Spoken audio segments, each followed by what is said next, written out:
Hey, what's going on everybody? Welcome back to another video. Today I'm going to be talking about Employee of the Month. So I'm a big fan of this movie. I've seen it multiple times over the years. I used to always watch it on TV. It was always on, I think it was probably on Comedy Central a lot. But yeah, I would always watch this on TV. I've seen it quite a few times.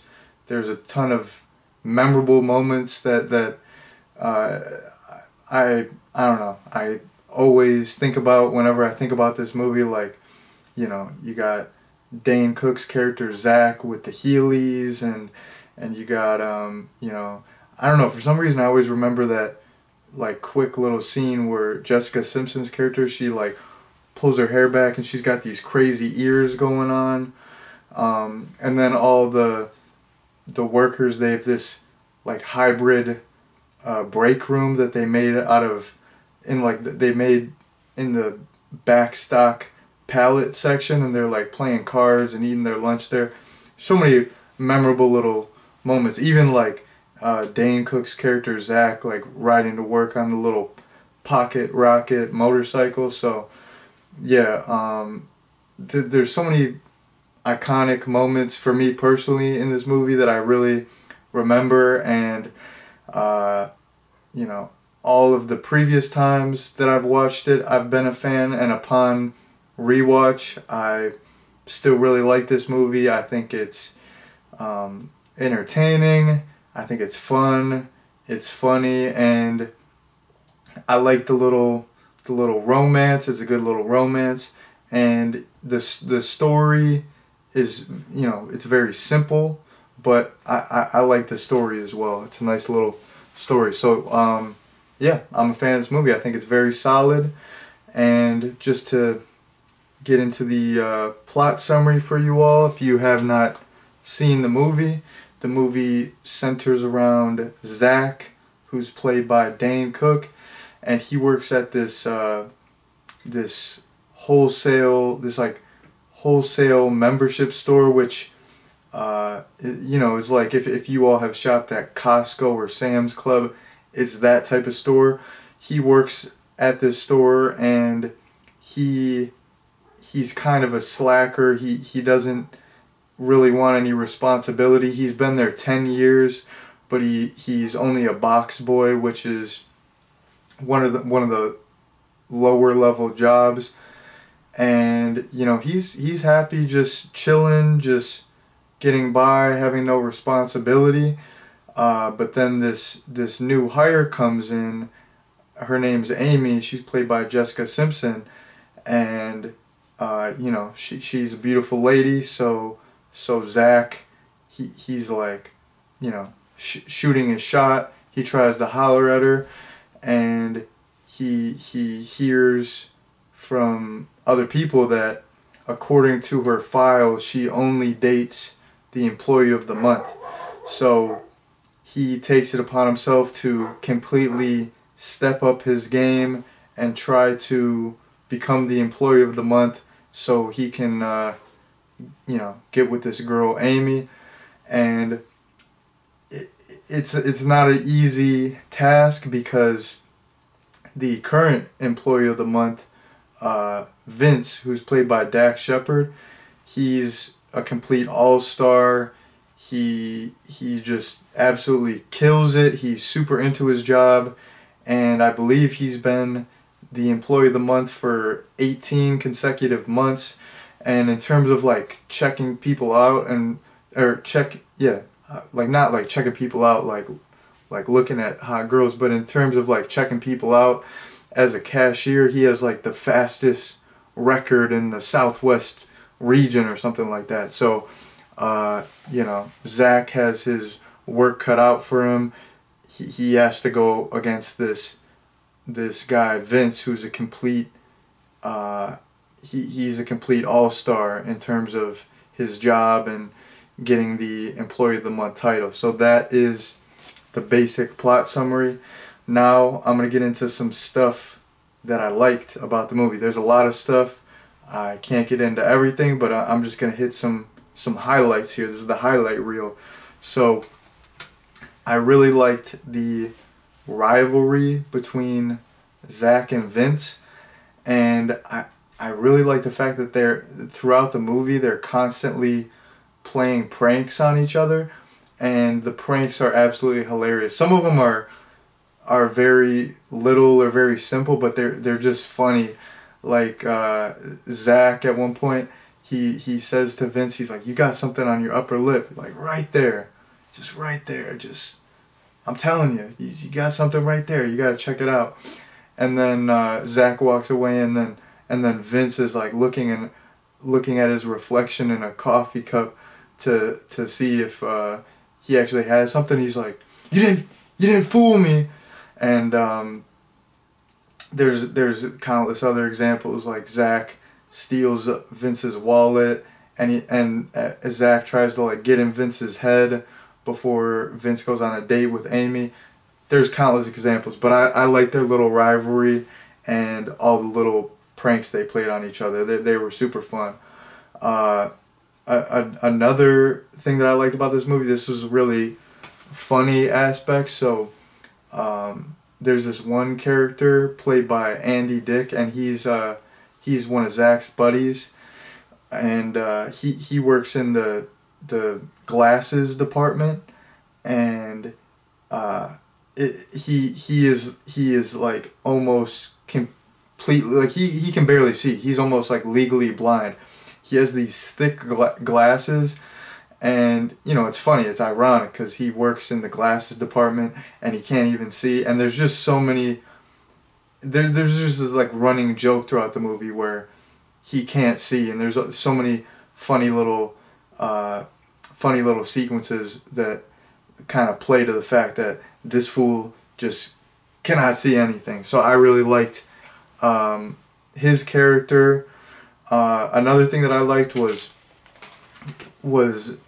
how over the top Vince was. He was just a complete a-hole to everyone, and it was so unwarranted. You know, it's cool that he takes pride in his job, and he has, you know, a good standing there, and he's kind of well regarded at that particular location, but he was just like so full of himself. He just treated everyone terribly.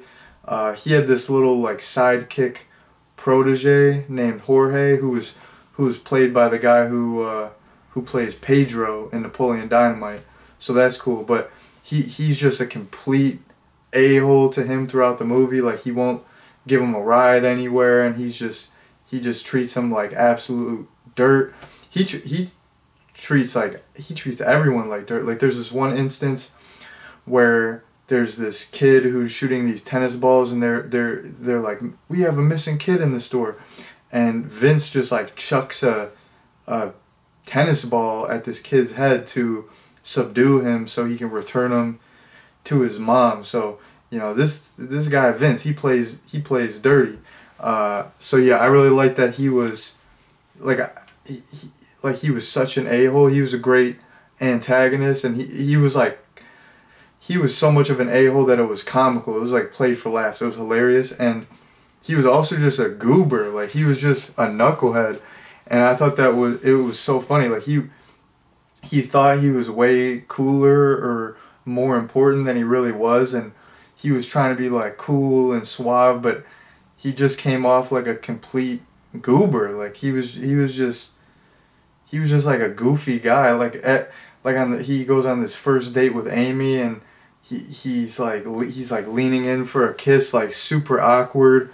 It's hard to explain why, but if you watch the movie, like it was so awkward. Like, he's just so awkward and weird throughout the movie, and I really like that because it was played for laughs as well. It was really funny. Like I said earlier, I thought the romance in this was really solid. I really, you know, felt the chemistry between Zach and Amy. They just like clicked right off the bat, and they have like a lot of similarities, and they're finishing each other's sentences. So I really like the romance between them, and yeah, the story was good as well. There's some, yeah, it's a simple story, but there were some you know, reveals later on, like, Zach, the reason he's such a slacker and he dodges responsibilities because he was very ambitious when he was younger, and he tried to start his own business, but it failed miserably. And to start the business, his grandmother gave him this huge loan, and she basically risked her retirement money, and he lost all her money. So that's why he doesn't want any responsibility, because he doesn't want to hurt anyone else. He just wants to do his little job and just get by. So, you know, the story overall was very simple, but there were a lot of like little nuances that I liked, and I thought it was a good little story. So yeah, it was solid. And the last thing I want to mention, I touched on this earlier as well, but I always liked the little makeshift break room that they had. It seemed like such a fun little hangout. It was like this little secluded secret hideout. It was almost like it had the vibe of like kids hanging out in a treehouse. Like, you know, Zach and all his buddies, they would go up, you know, up in like the rafters where all the pallets were, and they had this little hideout in there, and it just seemed like if you were working there, it just seemed like such a fun little break area. Like, they were the only guys who knew about it, and it was just like secluded from everyone else, and they're just, I don't know, they're just hanging in there. It seemed like a fun little spot, so I always liked that. Moving on, I gotta talk about this. This is another iconic piece of imagery from the movie. So Zach is rolling around on Heelys the whole time, and I always loved that. When I was growing up, when I was in elementary school, I had a couple pairs of Heelys, and I would wear them every day. Heelys were big, like right around the time this movie came out. Heelys were huge. You know, if people are unfamiliar with Heelys, they're just these shoes that had wheels on the back, so you would just glide around.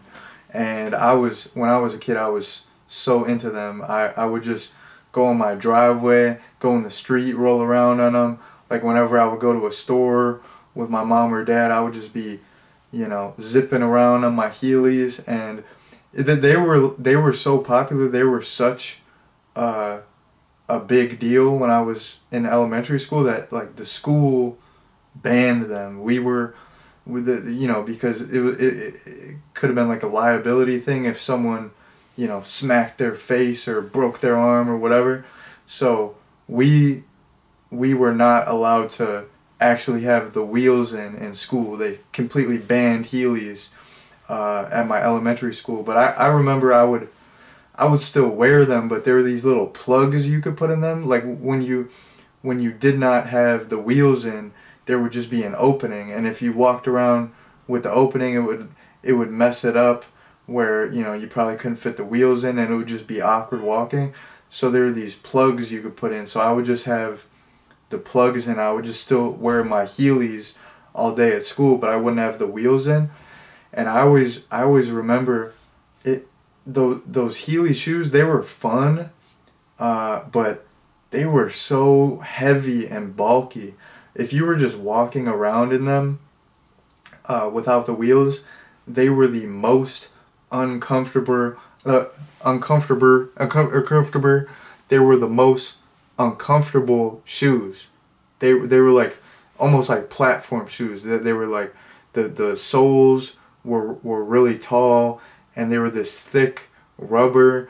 And I just remember at recess, I would be playing football or kickball or whatever the heck, and it was hard to run around in those things. I feel like I jacked up my knees because I would just you know, run around in these shoes that weighed like 1,000 pounds. But yeah, I have a lot of fond memories of Heelys. I think those are great shoes. I don't even know if they still make them, but that would be cool if something like that back for younger kids, because those are just a great time. I mean, I love me some Heelys, so I had to mention that, cause Zach, he's just zipping around on his Heelys throughout the whole movie, at work, on the city streets, at the grocery store, wherever. He's rolling around town looking like a straight G, looking like a cool individual.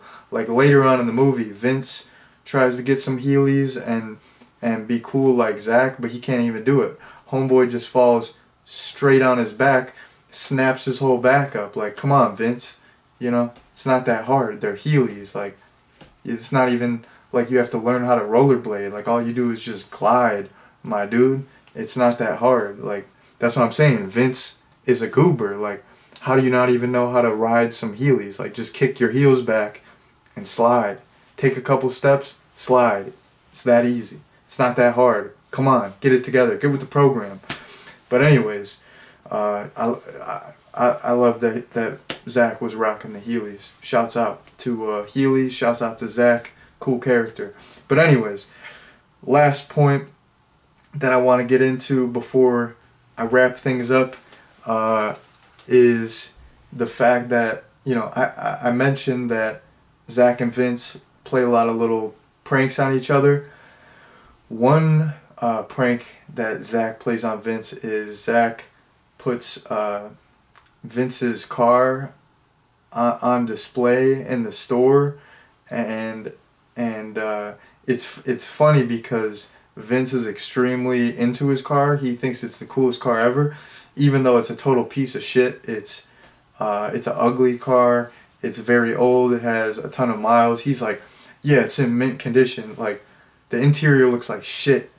I don't even think he has a CD player. He has like a cassette player. I mean, what the heck? His car, I mean, it's just like a beater car, and he thinks it's the coolest thing ever. He thinks he's like rolling around town in a Ferrari. But anyways, Vince is in love with this car, and Zach puts it out on the sales floor, and a customer inquires about it. He's like, can I buy this car? And Vince is like, no, you can't sell my car. You can't sell my car. And one of the people in upper management is like, well, it is on the sales floor, so we have to sell your car so we don't get bad reviews. And that is the realest thing ever, because currently I work in retail, and I haven't encountered a situation where, someone has a personal belonging out on the sales floor and we have to sell it. But there's such a huge thing with products being marked a certain price, and if they're marked at that price, you have to sell it for that price. So, at the place where I work, the prices change like every other week. Every couple weeks, the prices are going up, the prices are going down, because a lot of the stuff that we sell it's regulated, and the company itself doesn't have that much say in how the prices shift. So the prices are constantly changing, and sometimes we can't always keep up with the signage, and if a customer sees an item marked at a certain price, they will go on a whole tirade and be like, it's marked as $9.99, but it's ringing up as $12.99. You have to change it. I'm gonna contact your district manager. I'm gonna write you a bad review. You have to change it. And working where I work, reviews are a big thing. Like, all the upper management people, like the district managers and the regional managers, they push the fact that we have to get Google reviews very hard. They're like, because we have like a whole rewards program, we have to push that. So we got to push like the rewards program and Google reviews, and all the products that we get commission on, we have to push those like very hard. Like, if we're not pushing them, we get in trouble. So basically, like whenever people come in and the price is mismarked, they always we always try to kind of talk them out of changing it. We're like, we try to be like, well, you know, we can't really change it, blah blah blah, because that's a whole nother thing. We're not really supposed to change the prices, and you know, then like, you know, like the company's bottom line, like they're like losing money. I mean, of course they're still probably making a healthy profit, but you know, we're like registered in on the register, like we have to sign in, so we don't want to change the price because we might get in trouble. But at the same time, like if we get a bad Google review, that's going to reflect negatively on us as well. And Google reviews at our place of work are, you know, like very heavily emphasized, like it's like a big deal. And just like overall nowadays, Google reviews will like make or break you. Like even if you're on eBay, if you're selling on eBay, like reviews are such a huge deal. So I really related to that, like the car being on the sales floor and the customer like kind of making a big stink about it and them having to sell it, because I encounter that on a regular basis where people will like straight up just yell at you. They'll go on a rant about like, your prices are wrong. It shouldn't be this expensive. Why are the prices going up? You have to change the prices. It's marked as this. So I thought that was really funny, but also really relevant to me currently working in retail. And this whole movie hits different if you have worked in retail. I cannot speak in these videos. If you have worked in retail, or if you currently work in retail, this movie hits different. Like when I would watch this movie as a kid, I loved it, and I thought it was extremely funny. But like watching it now, I just relate to like every little thing. Like even when like they have like the district manager coming in and everyone's freaking out and on their P's and Q's. Like I really like my district manager. He's like a really cool guy. He actually interviewed me for my current position, but you know, whenever we, like even yesterday we had like our inventory manager come in who's corporate. Like before anyone corporate comes in, we like flip out. We gotta be on our P's and Q's. Everything's gotta be straightened out. We're all working extra hours. The whole staff has to be there. We can't mess up. So I just really, I mean, I've always enjoyed this movie, but now that I'm working retail, I really enjoy this movie. I related to so much in this movie, and it really did hit different this time. I almost enjoyed it more on this last rewatch, now, you know, that I work in a similar field. So yeah, I thought I would mention that whole car sequence, because that really got me thinking of people tripping over mismarked prices. So yeah, thought I would mention that. But anyways, that was the last little point that I wanted to get into. So now I'm gonna give you all my recommendation and head out of here. So like I said, I've always been a fan of this movie. Upon rewatch, I still think it's extremely solid. It's a great, you know, it's a great romantic comedy, and you know, I like this era of movies, like the 2000s comedies. I really like, you know, that's when I was like growing up, so these movies would always be on TV. I really like that whole era of comedies, and you know, you have a lot of familiar faces in it. Like I said, you have Efren Ramirez. I hope I'm not saying his name wrong, but he played Pedro in Napoleon Dynamite. I'm a huge Napoleon Dynamite fan. You got Dane Cook. He was in like a whole string of movies around this time. And Dax Shepard, he was in countless hilarious comedies around this time as well. So oh yeah, you got like Andy Dick as well, and You got the one guy from Half Baked. I think his name's Harland something. I'm blanking on his last name, but there's countless familiar faces in this movie.